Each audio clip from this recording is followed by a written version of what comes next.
Hello to all my followers from all over the world.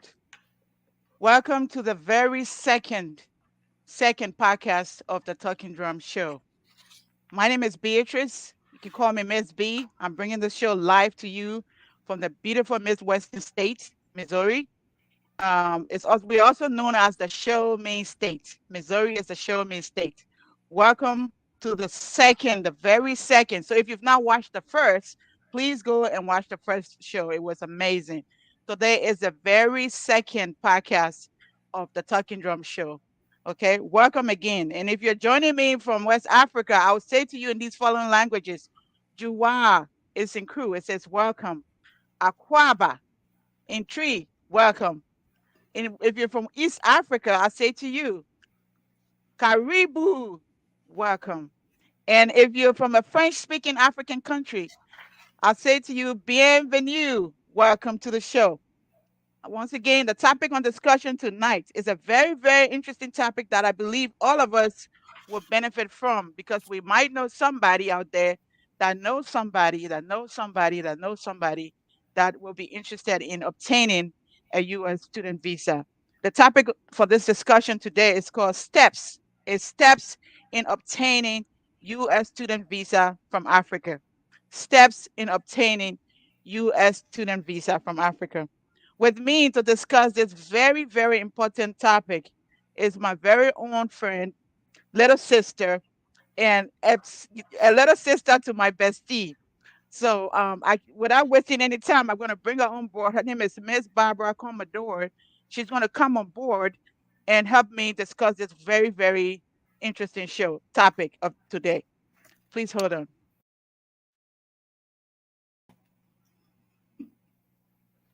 Hello, my dear sister Barbara. How you doing? Hi, Beatrice. I'm doing well, and you? I'm doing great. Aquaba. Yeah. We want to say no. We want to Me ho say yɛ paa, me ho yeah, yɛ. Nyame ase. Mhm. I want to thank you so much, my dear, for Thank you. accepting to do this. Mhm. It is godly because there are a lot of people that are going to benefit from this. It's going to be on YouTube forever. Mhm. So I must commend you for accepting to do this to help educate a lot of people, inform a lot of people out there in Africa that want to go to school abroad, but they don't know how. So thank you very much again. Thank you so much.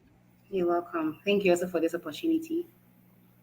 Medasi bebree, nyame hyira wo. You're welcome. And without wasting any time, because today we have a lot of talk. The tradition here is to give you 10 questions, and then you would answer the 10 questions. If I have any follow up questions for you, I will ask you, okay? Before Mhm. we go further, I want you to please introduce yourself to my following. Who is Miss Barbara Commodore? Okay, thank you very much, Beatrice. Welcome everyone once again to this show.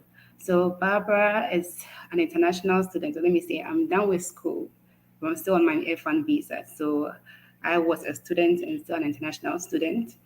I did a master's degree in project management and economics. I do hold certification in Scrum Master and then Scrum. I'm also a certified Scrum product owner. So these are my academic qualifications at the moment. Thank you very much. Bravo, bravo, bravo, bravo, bravo. So, Barbara, where are you from originally? I'm from Prom Prom. Zamana. Ghana, yeah, Dan. Oh, Yeah. welcome to the show, my dear sister. Welcome Mhm. so much. Thank you so We're going to much. jump right in. Congratulations on your academic achievements. Thank I am you. so proud of you. You're such a baby and you've achieved so much. Barbara is a small girl, oh, small girl, darling. You've achieved so much in a very short time. I'm so proud Yeah. of you and proud of your parents. I'm sure they did a good job by pushing you to education. Thank you so much, my dear. Thank you too. Um, Ayiko, like we say in Ghana, Ayiko, Yeah. Yeah. you did well. You did extremely Mhm. well. So my very first question for you today is: education begins at preschool and continues to the university and beyond. At what level of the African student academic sojourn can he or she apply to schools in the USA as an international student? So personally, I feel like this is um, a subjective question, or let me say an answer. Whenever you as a person feel, or maybe your family feels you're prepared to start education in another land, that's when you can say that, okay, I'm ready to take on this journey. So some parents have decided to let their children have an international educational experience pre-high school or post-high school. But the common one we see now is after college, or in Africa we call it university. That's when you can make your choice as an individual, or your parents can decide to push you that you can go to maybe a different land to have an educational experience. So this is it depends on the individual whenever they would like to leave their motherland to another place to study. Great. So can a JSS student, a student in JSS or junior high school, pursue international studies abroad with and Yes, obtain a student visa? yes. So that's when you find some of them writing the SAT exams. They do Hmm. have other exams. I think there are two, the SAT exam, and I've forgotten the other one. But that's when you see some of them writing this just to go and have high school education or college education in abroad. Oh, that's good to know.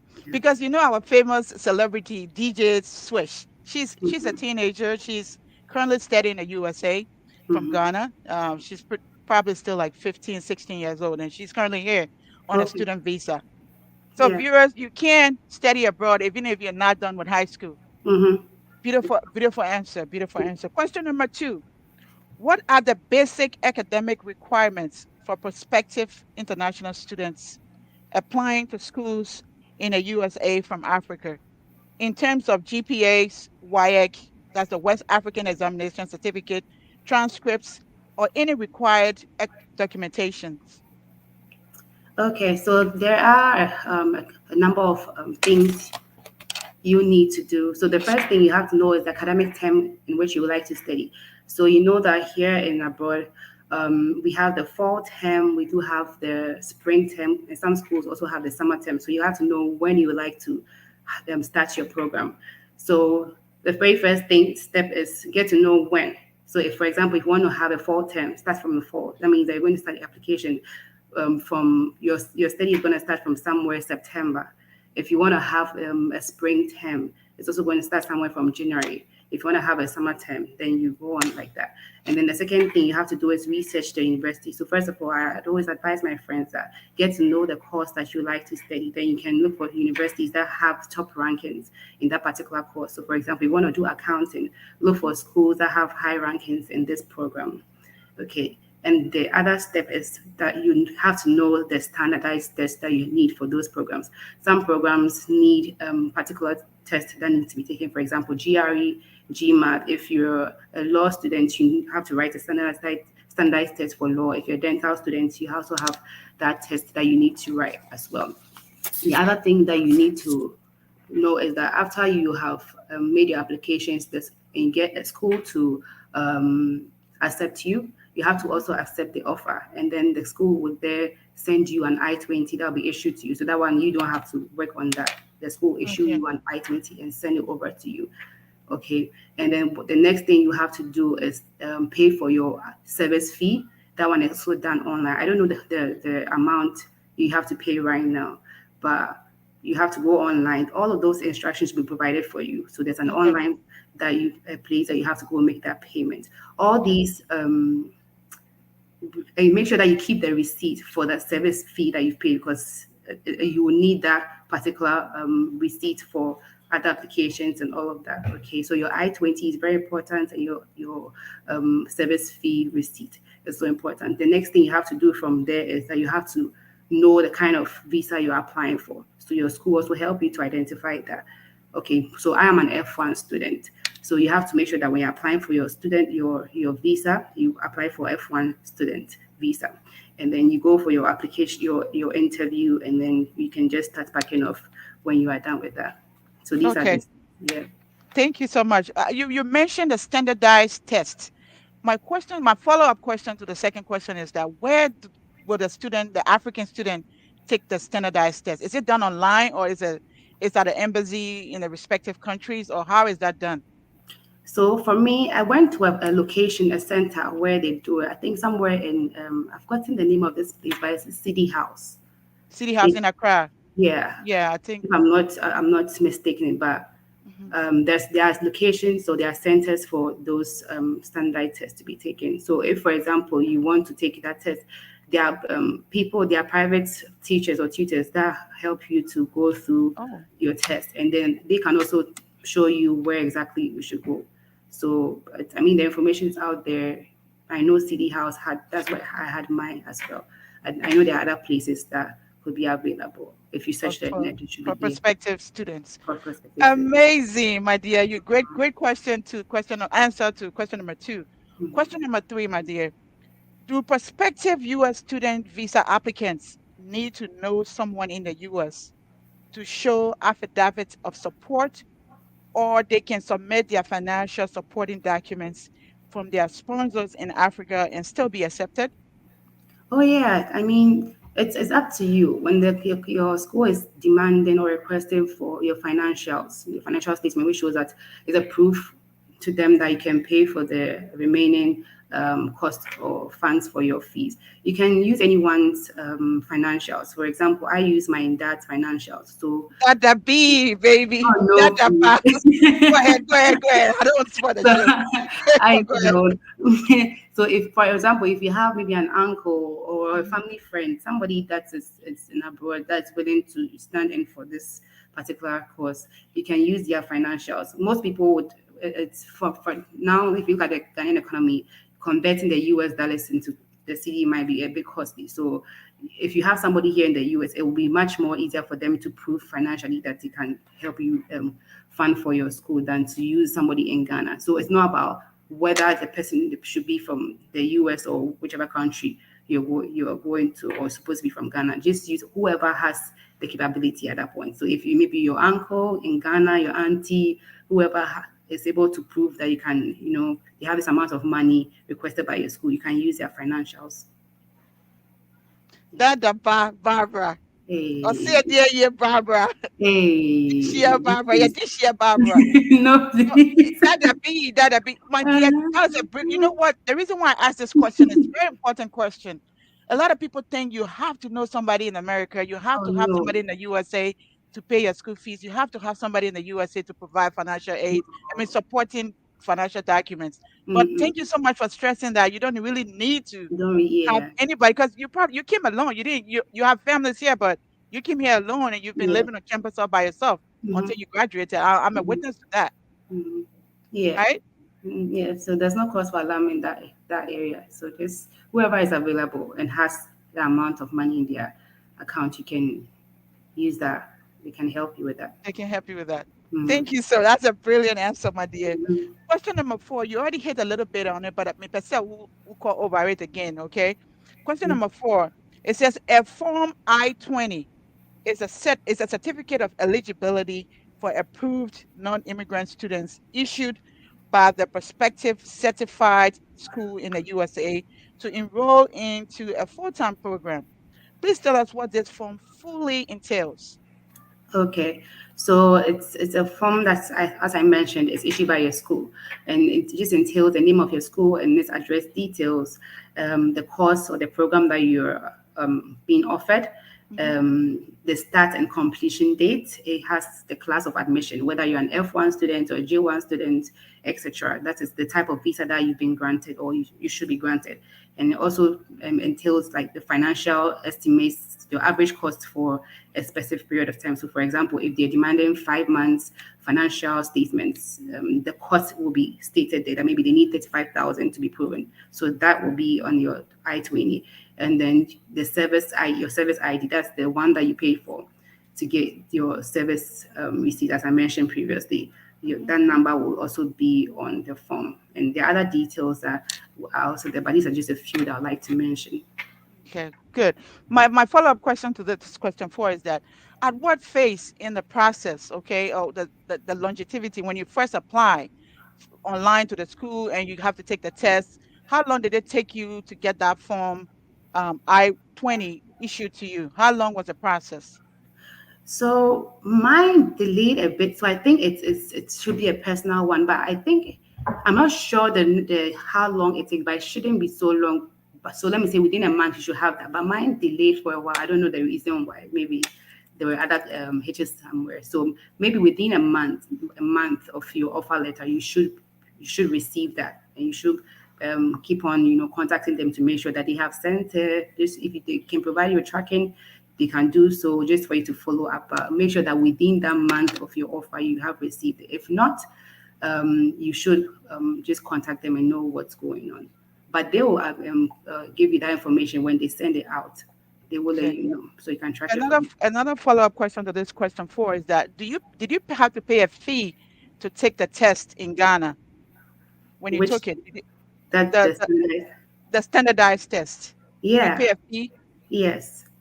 I did pay a fee. I've forgotten the exact amount, but I mean it will vary right now because of time change and everything. But you do have to pay for the exam. I paid for my classes and then I had to pay for the exam as well.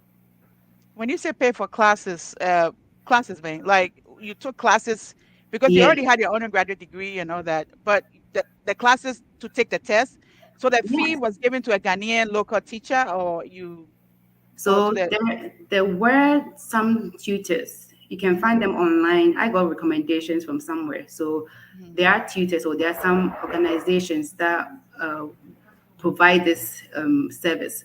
So I had it at Legon University. Mhm. Okay. Yeah. And then there Mm, is a like a preparedness to take the test, the standardized test. yes. It's just a preparedness. So this has nothing to do with the USA process. No, that's just my private tutoring that Tutoring, which I had. you're encouraging people to do, even though you may be as smart as a web, but you might need to do a little bit of studies here Yeah. and there to Mm-hmm. prepare you to take the standardized test, which you have to pay Yes. for, right? Yes. The standardized test you pay. Now, when you pay, who do you pay it to? Or you pay it online, or you go to the embassy to pay, or the fee for the standardized test? So I paid online for it. So as I said, the organization that I had a tutoring, they gave us all that kind of help. So they showed us where to go to make the payment. I think I went to that location to there's an office at City House. They have their center there. So I went there Okay. to make the payment. And yeah, I don't know if they do have online payments right now, but I went there in person to make the payment and then give them the receipt and all of that. But I think they do have some kind of process. I don't know how things are right now, like in Ghana, Right. because of the COVID system. Yeah, but I Right. went there in person. Yeah. Awesome. Awesome. That is amazing. Question number five. After the student is accepted at their prospective school and issued supporting documents, which is the F20, what is the very first step or requirement in submitting an application for a U.S. student visa as an international student? Are there any deadlines? So after you get your I-20, you have to, as I said, you have to pay for your service fee online, and then that's where you can start your process, your what's it called your visa application process. So you have to make sure that you know your start date for your program. So for example, if your program is supposed to start maybe on the 15th of August, you have to make sure that your interview date is maybe 3 months ahead of time or 2 months ahead of time, just for you to give them enough time to issue your visa for you, because you don't want to go to school when the program has already started because of the settling in and getting to know people and all of that. You want to make sure that you have it at least a month before or maybe some weeks before. I did have people who were coming to school after the program had started, and you can see how they were trying to settle and trying to get help here and there. So my advice is just make sure that you have everything before your start day, at least 1 month before your start day, so you can prepare for your school just the beginning of the semester. A follow-up question just came to mind. So if the visa has been issued, right? Um, no, not that. I take that back. Have there been any instances where from other students where they were issued the F120 and the embassy didn't still deny them Yeah. visa? Yes. So the I-20 is just your school telling you that, hey, you've been accepted and we are ready for you. So, but it's up to the consular or whoever is at the embassy to decide if I'm going to give you the visa or not. So the school doesn't have a hand in that. They are In that, separate or yeah, okay. independent, yeah, of each other. And Yeah. also, another follow-up question here. the documents that you issue to the school in terms of supporting financial documents, you could still use the same to issue to the embassy. Would they also need, did you have to do that to show Yes. the same So financial doc, or it had to be somebody from the US again? no, Or, it's the same one. It's the okay, same document. Yeah, you must be consistent so that you right, don't, yeah, find yourself wanting to just be okay, consistent with your documents.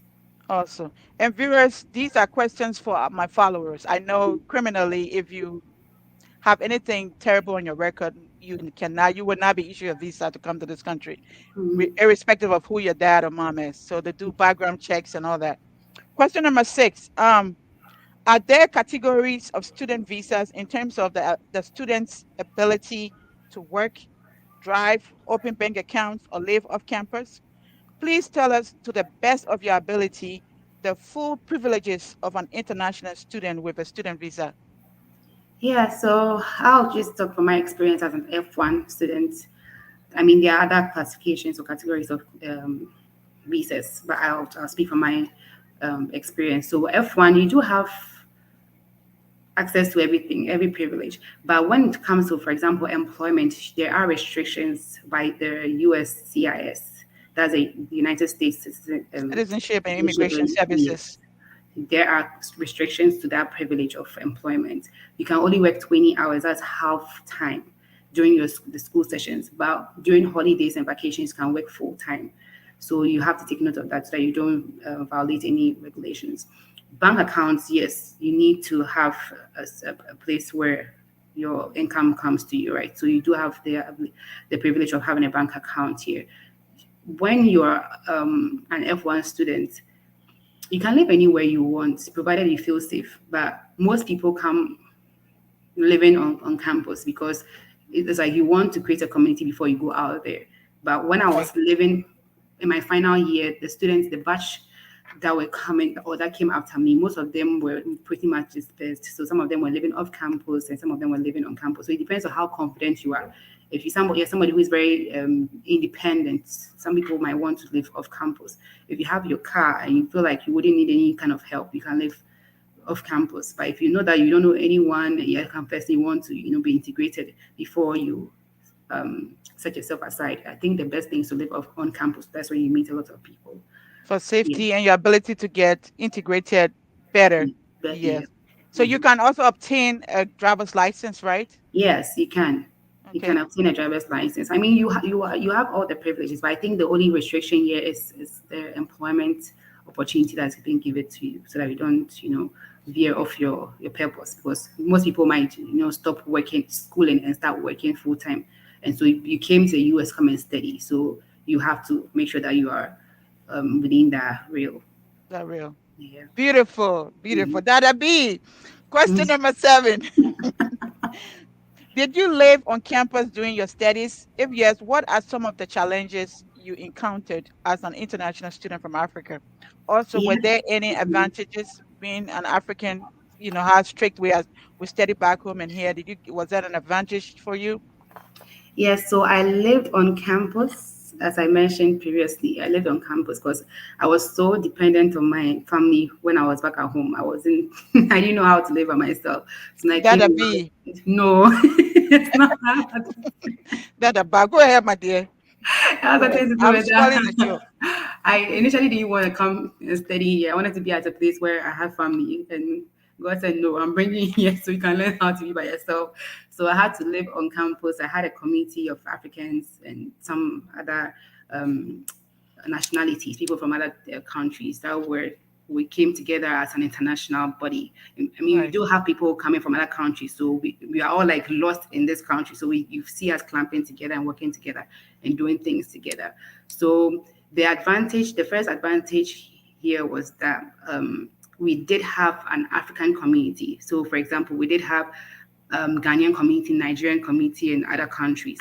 And we had something called African Party. So that's where maybe with I think that 1 week of your arrival, they hold a party. If I'm not mistaken, 1 week or 2 weeks after your party, after your arrival, they have a party where we all get to know each other. There is food, so we bond and we create, relationships from there.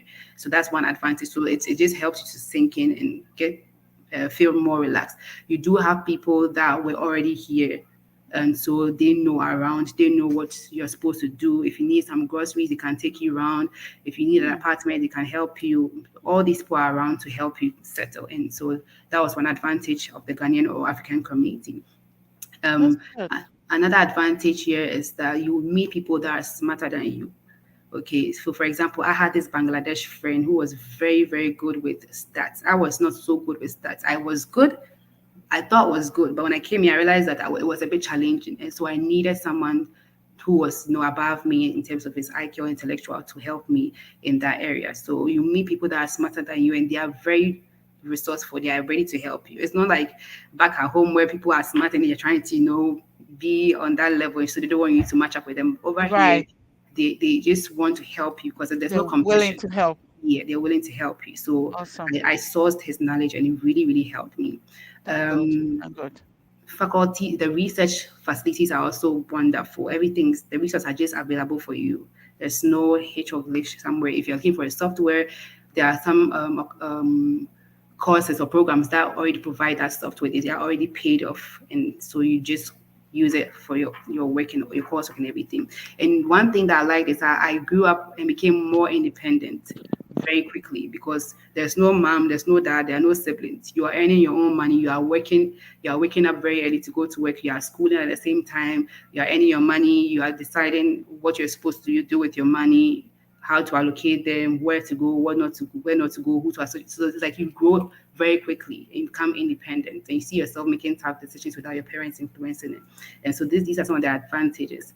The disadvantages was I remember the first thing, Africans, we are very friendly. So you come here, you're just smiling and you think that everybody's supposed to also smile with you.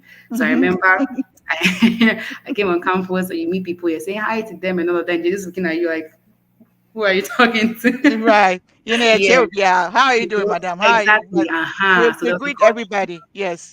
Exactly. So there's a cultural shock because like you're not expecting that kind of feedback. So it Mm-hmm. took me a while to, just thinking. So it's like they have not everybody because they are really nice people, but like majority of the people that you meet are just, Mm-hmm. looking forward and going wherever they are going. And so with time I had to adapt that kind of lifestyle and also walk around like I'm not seeing anyone until you begin to meet people that, match up with your energy or have the same interest.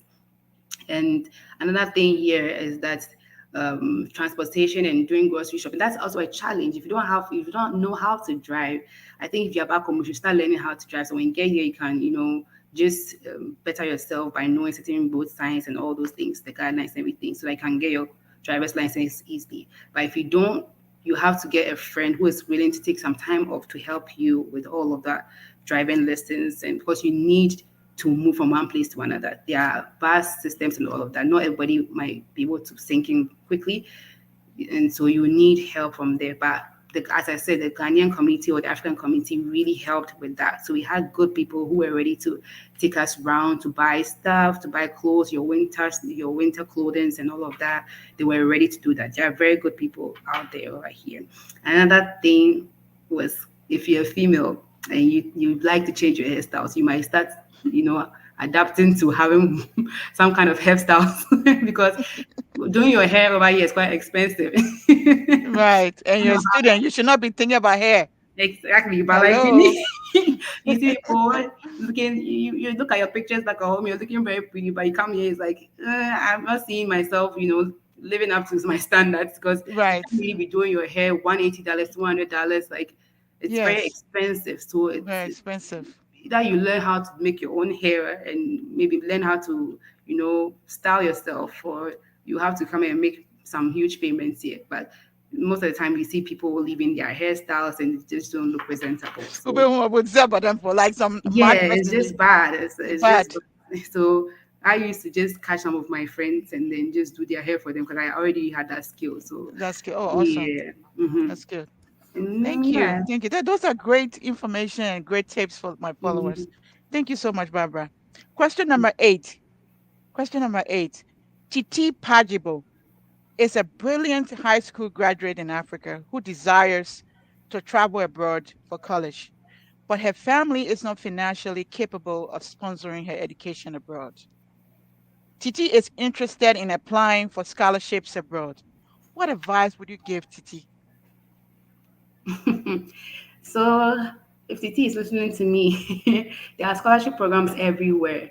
A good place you can check out our school websites. So your school or the program that you applied to, that was in the faculty, they Mhm. do have scholarship options. So what you Okay. can do is sometimes you can contact your coordinator and ask them what are the available scholarships that you qualify for. If not, you can also contact the financial aid office that's within the graduate school, and then you can just ask them to give you some kind of guidance as to what scholarships you qualify for. Either you can have full scholarship or half scholarship. There are also grants there. Okay, so there are of course, as an international student, you can apply for federal grants. So Right. there are some institutions or philanthropic institutions that provide grants or some kind of assistantship, and these are mostly they do have ties. Okay, so for example, you have to maybe work on some project. You have to make sure that you complete a project or some academic achievement, okay, to be able to get this loan, sorry, this grant. And just bear in mind that you don't have to repay. Once you are able to meet the academic achievement or you prove yourself to be able to meet the academic achievement, I think you'll be able to qualify for that as well. So Then Titi Pajibo can apply for scholarship while in Africa, or she has to go through the phase no, first. you have to make sure you apply for it before you come here. So whilst you are doing your school applications, you have to make sure Hmm. that you're also applying for scholarships hand in hand.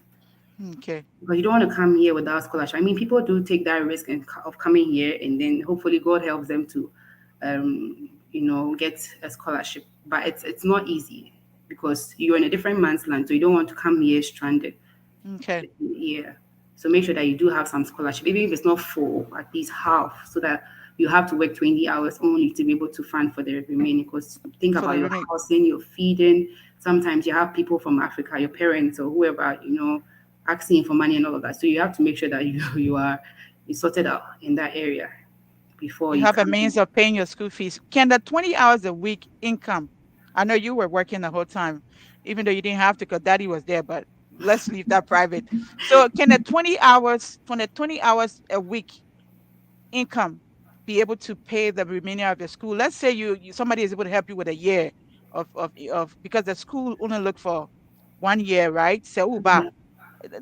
how much money do you have to show? Do you have to show for let's say you're doing your undergraduate degree, not master's, because you came to do your master's.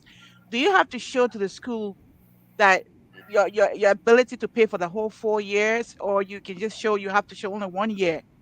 Yeah, Then while you're working, you can pay the rest. yeah. So it depends on the school, the admissions. If they want to show you, they want you to show 6 months of financial Financial, statement. Yeah. yeah. So some of them, I don't know how they do it, but some of them But are it my varies own. from school to Yeah, school. yeah, Okay, or okay, your okay, course or your program. So I okay. think that information is up to them to be able to, And I'm sure it would differ from state to state too, the yeah, programs. so, But generally, you should have to be able to raise at least 6 months to a year yeah. of financial capability Mm-hmm. or dependency before they issue you the letter from the school. Oh, Mm-hmm. amazing, Charlie. You're doing well. Thank you so much. Mm-hmm. Question number 9. We have two more questions. Question number 9. Kofi Mensah was issued a student visa to study at St. Mary's University in Minnesota, USA. He successfully completed his studies, but decided to stay in the USA and work.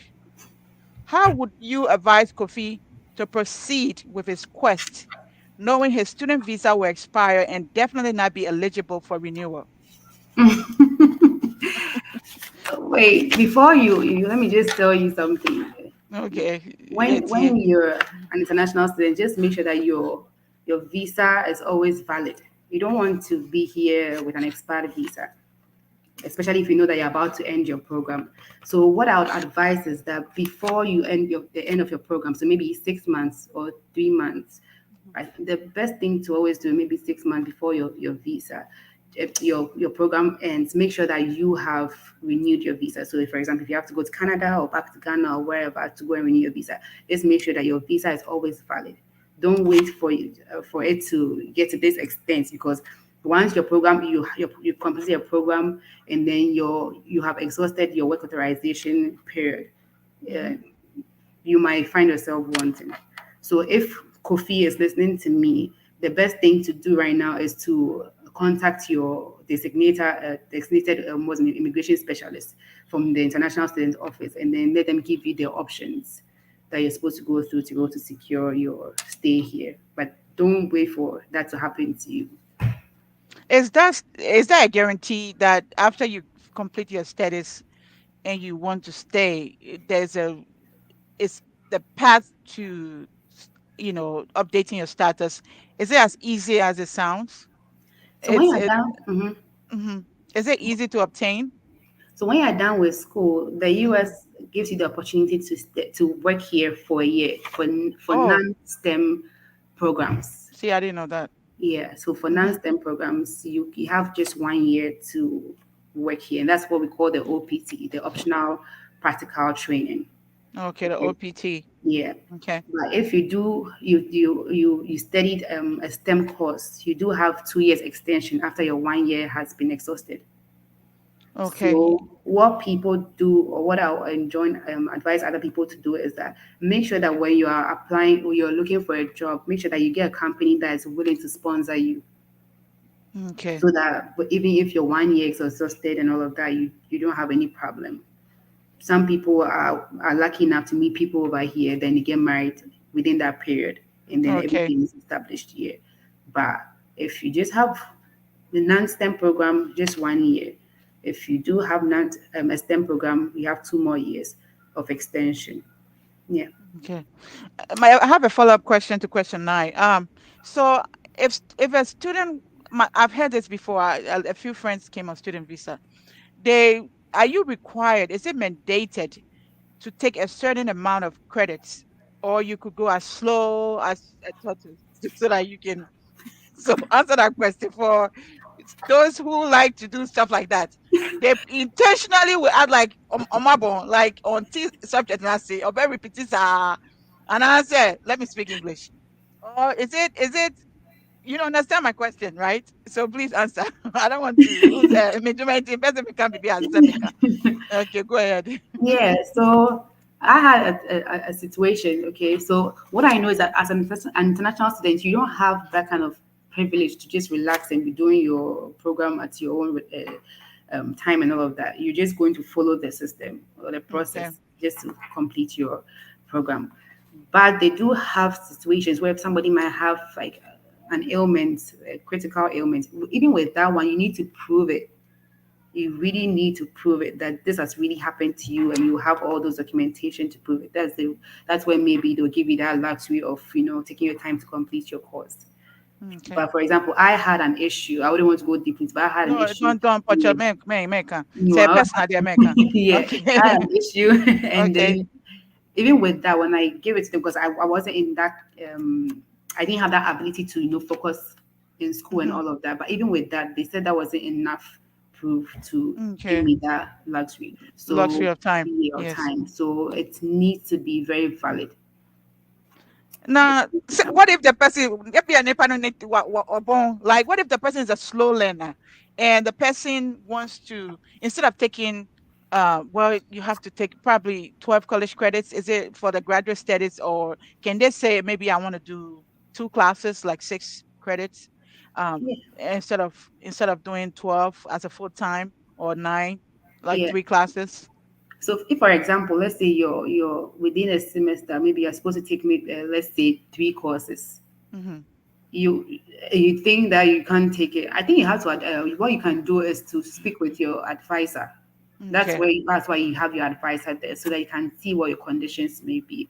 We might have certain schools that are more flexible. I don't know about that, but Okay. I think that you cannot go below the The required course credits. Yeah. credit hours that have been given to you. But Okay. that's what I'm saying, that it needs to be a critical issue. There needs to Okay. be a critical issue before something like that can be done for you. But you understand where the question is coming from. Yeah, well, Yeah, for people who are, they want to always say, take their time think, and yeah, so that they can arbitrate the air there to do. And see, yeah, people want to stay as long as they possibly can. Thank yeah. you so much, Titi, for I'm calling you Titi, Barbara, for for answering question 9 very Mhm. brilliantly. You know, question 10 and the final question. Okay, this is my favorite of all the questions. It's my favorite. Okay, The immigration of Africa's best brains continue to travel to the West for studies, but seem to never return home. What do you think is the cause of this brain drain in Africa, and what do you think can be done to curtail it? Obiara pɛ sɛ ɔto kwan akɔ aburokyire. Ɔkɔ school nso ɔmba back. What is it with, because I don't get it though. Everybody travel to school and they don't want to come back to Mama Yeah. Africa. I mean, I don't want to say our leaders are not doing what they are doing what they can. But for me, the reason why I left was because after my national service, I wasn't getting a job. I vividly see myself always around that Ridge Road, or I've forgotten the name, walking Range that Road, and Range yeah, Road, Accra, yeah, no, at the back class, outside. No, yeah. I still see myself sometimes, working there. I remember how I was looking for a job, going back and forth, going for interviews, and you wouldn't get any form of response. I mean, Ghana is a lovely place. I don't lie to you. Like, Africa is a lovely place. I still remember everything. But the issue here is we are not doing too well for our people. We are very brilliant students. If you come here, you see people very brilliant and all of Mhm. that. The But it's best like, brains, the brain yeah, drain is very hurt in Africa. Brain exactly. drain.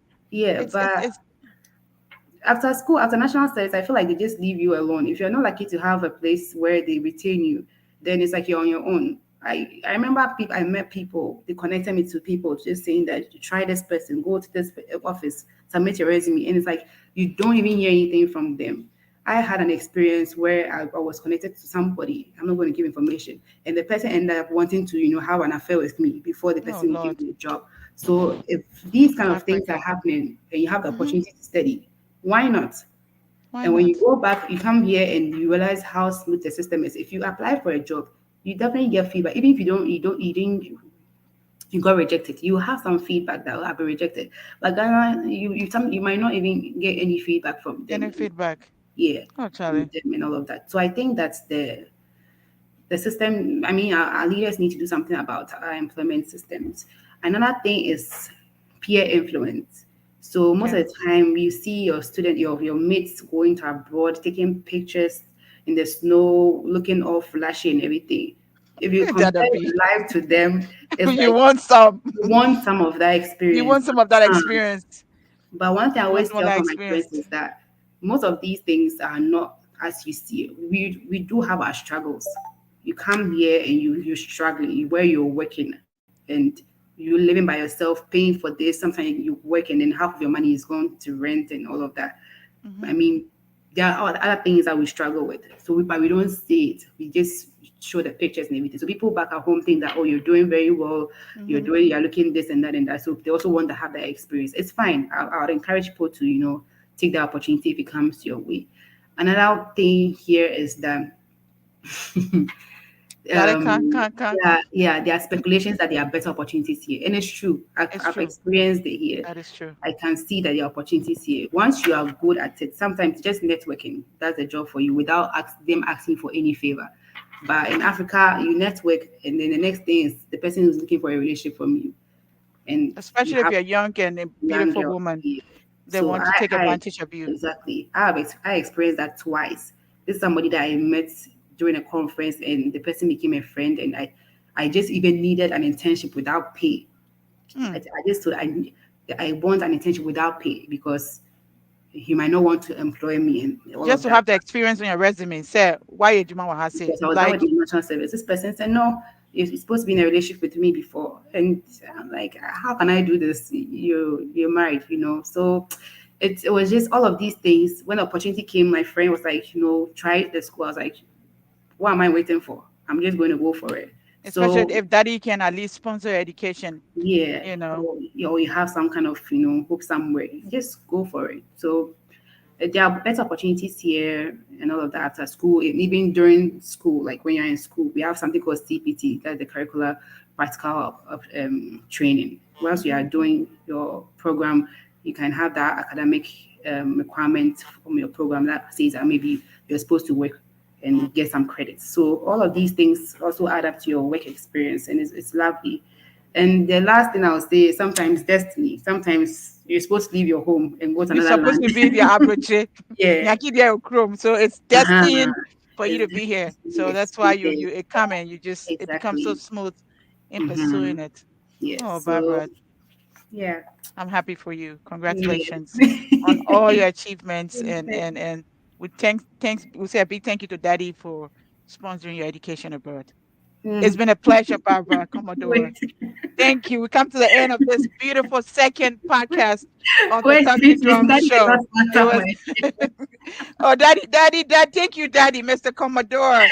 Thank you so much for paying our little sisters, uh, financing her education abroad. Barbara, what is your last word to my following? I know you also have a show on YouTube that you do religious um, Mhm. talks on the Bible and stuff. Barbara is a good girl, though, my following. She was brought up right. She's religious. So you say your closing and then tell my followers how they can follow your show and get some spiritual upliftment. Yeah, so my YouTube channel is called Painless Life. That's PAINLYLESSLY,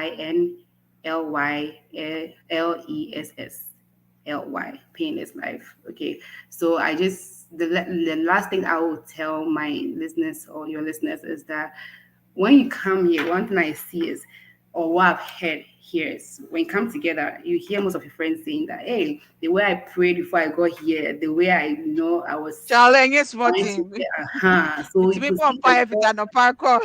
the God factor Gary was there Grammy. when they had nothing. When Mhm. we had nothing back at home, the God factor was there. We're praying, Charlie, doing all that we we were could. speaking in tongues. Tongues, yes.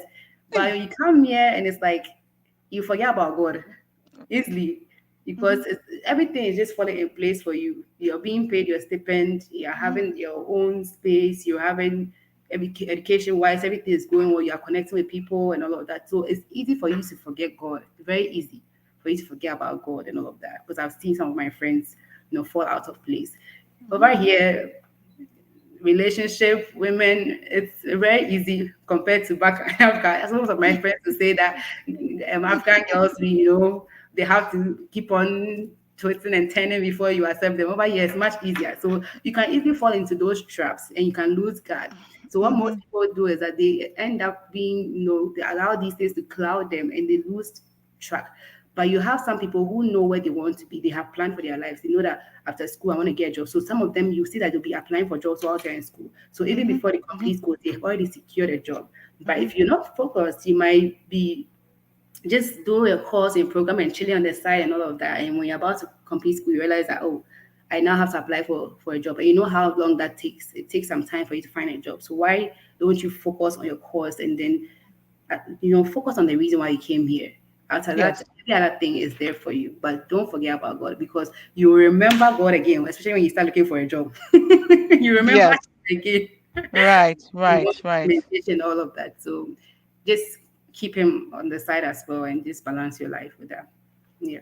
Awesome. Because without God, you can't possibly achieve anything. Mhm. You Yeah. have to inculcate God into everything you do. That's why I'm so proud of you, Barbara. You stayed your ground. You put God became the centerpiece of your life. You continue to worship Him. I see all your videos. You talk about God, God, God, and that has led me to bring you on the stage today because I know you. Uyakulapa. So, Right. guys, don't blow my phones for her number. She is not that kind of a girl. You'll be wasting your time. So she knows what she wants. She has her head on her shoulders. It's clear. This small girl crack can give me job money. Oh. Don't joke with her. Barbara, it's been a pleasure. Thank you so much. Me Darcy, Mm. baby. Dada B. Oh, Dada B. thank you. I want fair patri. Hey. Barbara, thank you so much. Thank Bye you. bye. Bye. It's been a pleasure. Thank you so much. All right.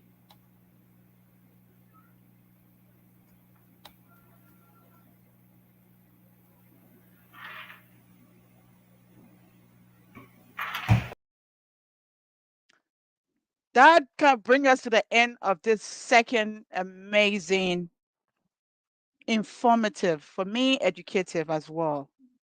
There are certain things that Barbara said that I didn't know anything about. Those I because I didn't come on student visa, but I know a few friends that came here on student visa.